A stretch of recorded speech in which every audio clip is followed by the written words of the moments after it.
want to ask you a little bit about Russia because we saw Sergei Lavrov here striking a defiant tone, but nothing out of the ordinary for him.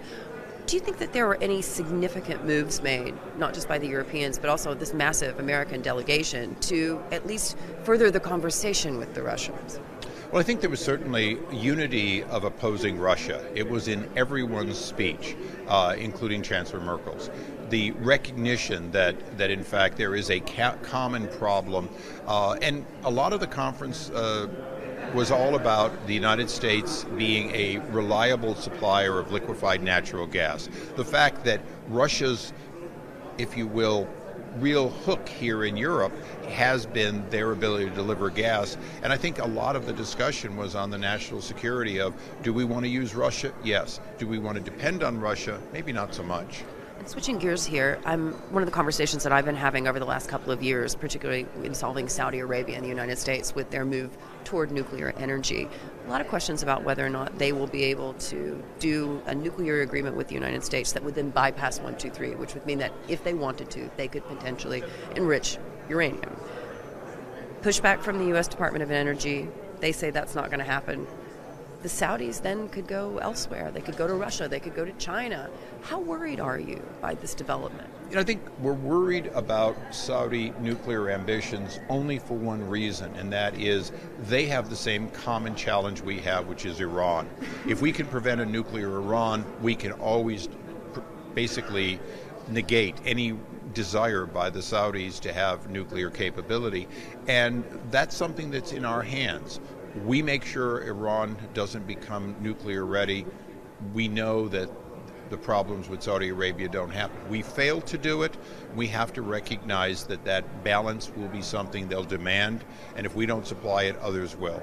The Europeans, of course, have pushed back on the fact that President Trump has moved away from the nuclear agreement. They're still very much hoping that they can get something done with the Iranians. Do you think that they're in the right there, or are they getting this very wrong? You know, one of the challenges is when you make an agreement and then there's a reason to depart from it. And we have two of them here at this conference because we also have the nuclear agreements that go back to Ronald Reagan that on one hand, Chancellor Merkel said they've been cheating on it. And on the other hand, we're the ones affected when the United States leaves it. Kind of an interesting situation. And so Iran is really no different in their likely cheating, which is why we're leaving it, and Russia and their known cheating. One of the challenges for the Europeans is they can't have it both ways. They can't recognize that it's not working and then say, but don't leave it. That has been a problem with the Russians. It continues to be a problem with Iran. And eventually, Europe's going to have to face that. Focusing on the Mideast more broadly, how worried are you, not just about the potential for a nuclear arms race in the end, but also about what's happening in Lebanon, for example, with the rise of Hezbollah, the Shia crescent that we continue to see building there, the moves by the Crown Prince of Saudi Arabia, Mohammed bin Salman, some of them very questionable in the minds, I know, of America. What's your take on where we're headed there? There's no question at all that we've been heading in a direction that we didn't want to head, which is that we're winning wars and losing the fight against extremism. This is the reason that President Sisi's speech wasn't just a speech on behalf of an Egyptian leader, but it was on behalf of all of Africa and most of the Middle East, that we've got to get the genie back in the bottle.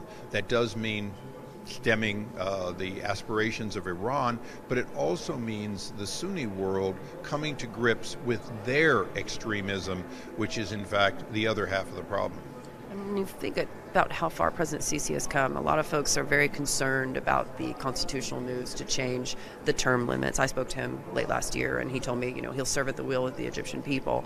But when you look at how far he's come in terms of the economy and putting that country back together post-2011, what's your take on what the U.S. relationship should be going forward? Well, when I look at Egypt, a place that we counted on for stability with the Mubarak staying too long and then leaving abruptly, we lost that stability.